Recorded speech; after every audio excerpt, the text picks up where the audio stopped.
Hello everyone, welcome back to our channel Billion Education where we aim to reach and teach billion population. So guys, आपका स्वागत है हमारे channel पे. So geology 12th की आपकी हम लोग कंटिन्यू कर रहे हैं जिसमें हमने कोर और मेंटल कर लिया है. अब हम ऊपर बात करेंगे क्रस्ट की, ऊपर वाले लेयर की.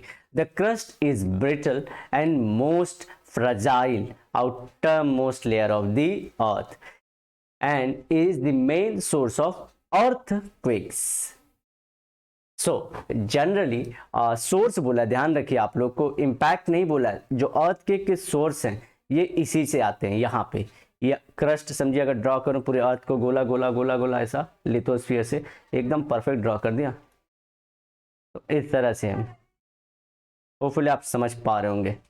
तो ये जो सारी चीज़ें हैं ये यहाँ से जो होता है ये यहाँ पे हमारा अर्थक्वेक का सोर्स है. और इससे अर्थक्वेक हमारे यहाँ पे समझिए मैं चलता फिरता हूँ, ये मैं अर्थ नहीं बनाया, ये मैंने क्या बनाया, हमारी लिथोस्फीयर की लेयर. अर्थ यहाँ पे सरफेस पे, तो मैं इस सरफेस पे घूमता रहता हूँ, तो यहाँ से अर्थक्वेक जनरली जनरेट होता है. ये बहुत ब्रिटल है, मतलब कि कठोर है लेकिन टूट सकता है. और दूसरी चीज फ्रजाइल है, क्योंकि आप देखोगे सॉइल इधर ही मिलती है, ऊपर वाले लेयर पे ही मिलती है, प्लस आपको वाटर और सब जो डेली बेसिस पे इरोजन होते हैं वो अर्थ के क्रस्ट पे ही होता है, इसलिए इसे फ्रजाइल और ब्रिटल बोला गया है. ठीक है, तो आप लोग को ये चीज याद रखना है. It represents mountains, ocean floor and all of the land form and is part of the lithosphere. Last lecture में मैंने बोला था कि लिथोस्फीयर, उसने भले बोल दिया है कि लिथोस्फीयर 40 किलोमीटर तक मेंटल में भी है, लेकिन लिथोस्फीयर क्रस्ट का भी पार्ट है. यहाँ पे लोग आज कंफ्यूज जाते हैं. तो ये देखिए यहाँ पे लिथोस्फीयर. ठीक है, अब आपको क्या ध्यान रखना है कि जो माउंटेन्स हैं वो तो सब लोग को याद रखता है, लेकिन ये जो ओशियन नीचे से बह रहा है ये भी अर्थ क्रस्ट पे ही है. ये सब जो ओशियन है ब्लू कलर का, आज जो ब्लू है पानी पानी है, दुश्मन सानी सानी वैसा वाला. ये अगर ये पूरा ब्लू पानी है, ऊपर माउंटेन्स हैं, तो ये सब क्रस्ट के ऊपर ही. आपको ये चीजें याद रखनी है. सब लोग को मतलब थॉट में क्या लगता है कि ये माउंटेन्स जो ऊपर सरफेस पे दिख रहे हैं, नहीं. ठीक है, चलिए अब आगे. Crust under the ocean is thin, measuring 5 to 10 kilometre, and under land it is between 20 to 70 kilometre. समझिए क्रस्ट है, तो यहां से ये सिर्फ हमारा जो 5 से 10 किलोमीटर ही है थिकनेस में क्रस्ट से. इसके नीचे क्या होगा बताइए, मेंटल. होपफुली आप समझ पा रहे हैं, मेंटल के नीचे कोर है यहाँ पे. अब माउंटेन है, आप लोग ऐसे इमेजिन कर सकते हैं, माउंटेन होंगे तो थोड़े ऊपर तो होंगे ही. तो यहाँ पे ये जो पूरा पार्ट है, ये इमेजिन करने के लिए बोल रहा हूँ, ये ध्यान रखिए ये ज़्यादा है, 20 to 70 किलोमीटर है. और यूपीएससी से एग्जाम में यहाँ से क्वेश्चन डायरेक्टली आ जाते हैं और वो लोग पूछ भी लेते हैं ये वैल्यूज़ को लेके, अगर परेशान करना चाहो. स्टेट बोर्ड में तो डायरेक्टली आते हैं. So it is therefore divided into two types, oceanic crust and continental crust. तो ये जो माउंटेन वाला पार्ट है, अच्छा कॉन्टिनेंटल क्रस्ट कहाँ तक जाता है, तो कॉन्टिनेंटल क्रस्ट में आप लोग ध्यान रखना है कि वहां पे कुछ होता है कि एक कॉन्टिनेंटल स्लोप करके होता है और कॉन्टिनेंटल रिज करके होता है. तो ये रिज वाले तक को लेते हैं कि ये किसका पार्ट है, कॉन्टिनेंट का. और इसके बाद जो अबाइसल प्लेन होता है ओशन के अंदर, याद करते हैं. मैं ये क्यों बोल रहा हूँ, ये नहीं कि मेरा नॉलेज देखने के लिए, ये आपको आगे आएंगे और इस वर्ड से रूबरू होते जाइए कि कॉन्टिनेंटल शेल्फ क्या होता है. तो जैसे कि बताता हूं आप लोग को अभी, अगर देखिए इसे तब तक खुल जाएंगे तो मैं बाद में से बता दूंगा. Oceanic crust is found beneath the oceans. Crust की बात हो रही है, ओशन की बात नहीं हो रही है, तो अच्छी बात बोला है. देखिए यहाँ पे, ये मेरे लास्ट लेक्चर का है,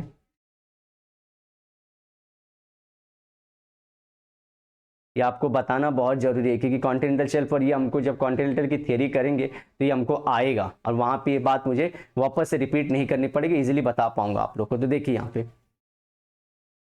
अगर ये मेरा लाल वाला माउंटेन का पार्ट है, ऐसे समझिए लैंड का पार्ट है, और ये ऐसे चल रहे हैं, ये लैंड है प्लेन वाला जहाँ पे. अब ये प्लेन वाला लैंड चल रहा है, अचानक से ये थोड़ा सा नीचे जाएगा और फिर एकदम नीचे. अब यहाँ पे समझिए मैं खड़ा हूँ, मैं एकदम सूट बूट पहन के यहाँ खड़ा हूँ और ओशन का पानी आता है यहाँ तक, ये पूरा ओशन के पानी से भरा हुआ है. सो ये ओशन के पानी से पूरा भरा हुआ है। अब इस वाले पार्ट को भी मैं कॉन्टिनेंट का ही पार्ट बोलता हूं। जो ये शेल्फ है ना, जो थोड़ा ऊपर है, इसे भी मैं क्या बोलता हूं? कॉन्टिनेंट का ही पार्ट बोलता हूं। इसे कॉन्टिनेंट शेल्फ बोला जाता है गाइस। और ये जो अचानक से नीचे गया एकदम, इसे बोलते हैं कॉन्टिनेंटल स्लोप। ठीक है, तो ये सब कॉन्टिनेंट के पार्ट होते हैं। अब इसके बाद जो होता है हमारा, वो ओशन के क्रस्ट के बारे में बात करने वाला हूं मैं, कि ओशन का क्रस्ट कैसे होता है। तो देखिए, ये फिर से माउंटेन्स हमारे, तो ये ऐसा गया, फिर ये ऐसे गया, फिर ये अबाइसल प्लेन, तो ये कॉन्टिनेंटल शेल्फ, ये पानी भर देते हैं यहाँ पे। इमेजिन करिए, अपने खुद के डायग्राम भी आप बना सकते हैं। ये वाला जो प्लेन है ना, इसकी बात कर रहे हैं कि ये ओशियानिक क्रस्ट है। और ये जो यहां से लेके यहां तक पूरा है, ये हमारा कौन सा क्रस्ट है? ये कॉन्टिनेंटल क्रस्ट है। होपफुली आप समझ पाओगे चीजों को बहुत क्लियरली। देन अब आगे चलते हैं। Oceanic beneath the ocean is composed of basalt while the continental crust is largely made up of granites।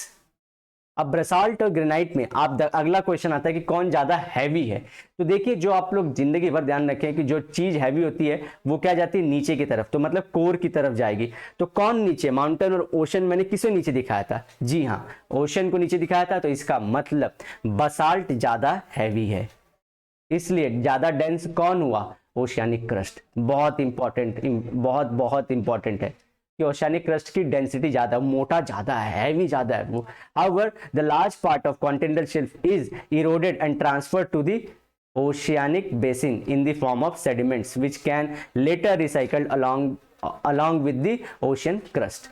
अब देखिए, यहाँ पे जो मैंने ये डायग्राम बनाया था, एक तो ये जो समुद्र की लहरें रहती है ना, ये भी तोड़ती रहती हैं। इसे गाढ़ा करके दिखाता हूँ। ये समुद्र की लहरें जो आ रही ना गाइस, ये भी तोड़ती हैं।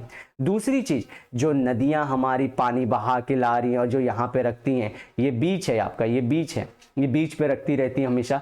ये भी यहाँ पे आके रख दी। अब पानी जब ओशन का आता है, इसे वापस लेके जाता है, वापस आता है, लेके जाता है। तो कुछ को लेके जाता है, कुछ को वहीं पे रख देता है। तो यहाँ पे जो जमा हो जाते हैं उसे डेल्टा बोल देते हैं हम लोग। और यहाँ पे जो खींच के ला लेता है, ये इसे बोलते हैं अबाइसल प्लेन।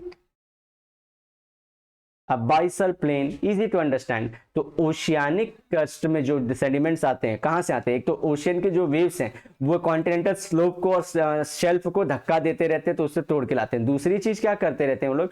ये जो नदियां, हाँ, जो नदियां क्या अपनी मिट्टी बहा के लाती हैं, हवा लाती है, तो ये सब भी यहाँ समा होता है। Easy to understand. अब आप लोग 12th के स्टूडेंट हो, इसलिए मैं आप लोगों को इतना बता रहा हूं डिटेल में। So rock as old as 3.8 GA can be found, billions में आप लोगों को GA और ये सब की मतलब मैंने बता दिए meaning. GA can be found on the continental crust and are source of information for geodynamic history of Earth. तो आपको जहां जहां जाओगे, जैसे कि अर्थ के नीचे आओगे तो मतलब कॉन्टिनेंटल में, तो आपको पुराने यहाँ पे क्या रिमेनेंट्स मिलते जाएंगे। तो ये बात हमको पता चलती है। अच्छा, और नया वाला क्यों हुआ? नया वाला जो ओशन का है कंपेरेटिवली नया बोलते हैं। पता है क्यों? क्योंकि ओशन के अंदर कुछ होता है, जैसे मैंने बोला था 11th की हमारी ज्योग्राफी जरूर देखना आप लोग। कहीं पे क्रस्ट क्या होता है? खत्म होता है, और कहीं पे फॉर्मेशन होता है। आप लोग को याद होगा 11th में आप लोग जो पढ़े होंगे ज्योग्राफी के अंदर, तो क्रस्ट फॉर्मेशन और क्रस्ट डिस्ट्रक्शन। तो ये अगर मैं डायग्राम बनाऊं, देखिए ये फिर से, ये ओशन का पूरा ये माउंटेन है हमारा, या कॉन्टिनेंटल क्रस्ट है। तो आप लोगों को मालूम है ओशियानिक क्रस्ट नीचे जाता रहता है कॉन्टिनेंटल क्रस्ट के। तो इसके वजह से क्या होता है, ये जो क्रस्ट पुराना था, थोड़े सालों बाद ये अंदर जाएगा और यहाँ से वोल्केनो के रूप में बाहर भी आता रहता है। तो ये माउंटेन रिजेस बनाते रहते हैं दोनों साइड। यहाँ वाला ये साइड जाता है, यहाँ भी कोई पार्ट होगा ना कॉन्टिनेंट का, तो वहां भी डूबेगा वो। तो इस तरह से, तो आप देखें सालों दर साल जो लेयर है खिसकती रहती है। तो आज जो लेयर है वो कंपैरेटिवली नई है।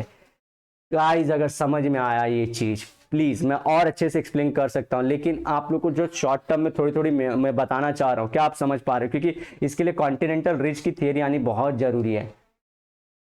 कि आप लोग को पता होना चाहिए कि ओशन में बीच में से निकलता रहता है, और इस साइड ये देखिए मैं जो डायग्राम के थ्रू है कि ये कैसे ओशियानिक प्लेट लैंड प्लेट के अंदर जाती रहती है। ये हमारा कॉन्टिनेंटल प्लेट है, इसके अंदर ये सबमर्ज होती रहती है, जाती रहती है, और यहाँ से निकलती भी रहती है। तो ये धक्का देके यहाँ फिर आएगी, और इससे क्या होगा, ये नया है ना कंपेरेटिवली, तो जब ज़्यादा पुराने कॉन्टिनेंट पे मिलेंगे आप लोग, क्योंकि वो तो कहीं नहीं जा रहा है। होपफुली आप समझ पाओगे। अब नेक्स्ट चलते हैं। Earliest impression of the continents are therefore a rich source of knowledge about the evolution of earth. और क्यों ओशन नहीं, ये इसने तो बोल दिया भाई ने, मैंने आपको बताया। तो प्लीज अगर आपको अच्छा लगा कमेंट करना यार।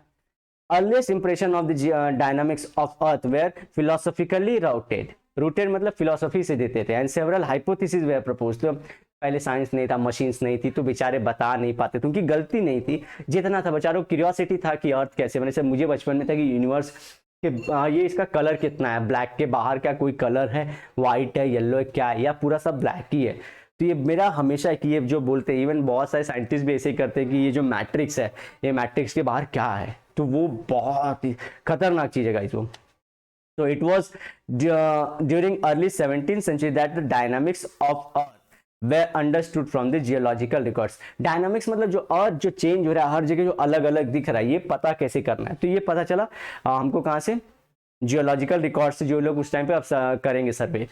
As discussed and hypothesized by many philosophers and geologists during the 17th century, continents are floating over the astrosphere.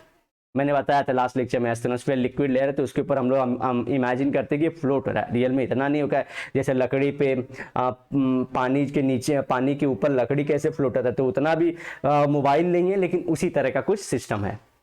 Making the continental lithosphere plates, तो उसके ऊपर रहते हैं। और कॉन्टिनेंटल प्लेट्स मतलब क्या होता है, ये पानी समझे हिलाता हूँ, तो ये प्लेट्स मूव होंगे, तो ये यहाँ से वहाँ जाता है, किसी से जुड़ता है, किसी से टूटता है, और कॉन्टिनेंट के नए नए फॉर्म बनाता रहता है।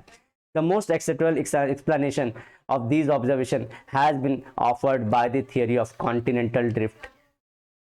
5 स्टार देना इस क्वेश्चन को, मुझे बहुत इंपॉर्टेंट है। इसमें रशियन साइंटिस्ट का नाम आता है, रशियन, क्योंकि उस टाइम सब रशिया के अंदर ही था, तो वो थे, वो आएंगे। तो ये थियरी आपको एग्जाम में बहुत इंपॉर्टेंट है, बीएससी के लिए बहुत इंपॉर्टेंट है, एमपीएससी, यूपीएससी और स्टेट बोर्ड के एग्जाम के लिए हाईएस्ट क्वेश्चन जो कहीं से आ सकता है वो है कॉन्टिनेंटल ड्रिफ्ट थ्योरी का। तो नेक्स्ट टाइम आप लेक्चर में जरूर बने रहना, इस वीडियो को लाइक करना, अपने दोस्तों में शेयर करना, तो और सब्सक्राइब करिए गाइस, जितने लोग हो सकते हैं सब्सक्राइब करिए, क्योंकि आप लोग खुद जानते हैं कि ये सब कितने नॉलेजेबल चीजें हैं। तो मिलते हैं नेक्स्ट लेक्चर में, till then bye bye, have a great and nice day ahead, सायोनारा, लेकिन वादे के साथ कि मिलूंगा दोबारा।